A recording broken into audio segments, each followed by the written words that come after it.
Hello everybody! Good morning! Kamusta kayo sa inyong mga lugar? Sana ay ayos at ligtas kayong lahat. So dahil may bagyo ngayon ay naisipan ko ang magluto ng chicken soup. Mas masarap kasi kumain ng may sabaw sa malamig na panahon. So let's get cooking!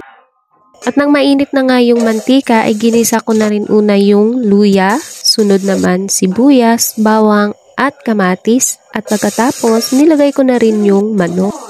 This is my way of cooking chicken soup. Siguro naman may kanya-kanya tayong paraan sa pagluluto. Pero parang may mali. Mas marami ata yung papaya kaysa sa manok. So sinabawang papaya na may kunting sahog ng manok pala itong niluto ko.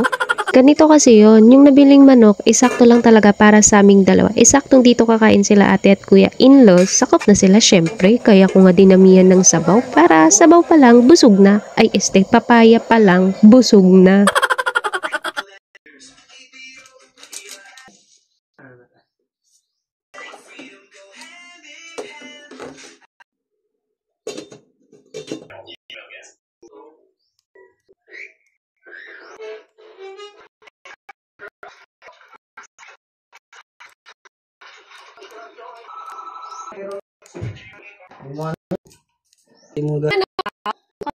Buang.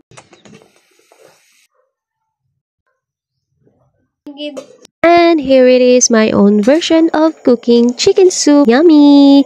Ay, hindi pala chicken soup to, papaya soup pala. Dahil nga gutom na ang lahat, ay nakalimutan ko na rin mag-video habang kumakain kami. At ayan, taob ang kaldero. Syempre, masarap ako magluto. Hindi ako nagsabi niya, no? Asawa ko.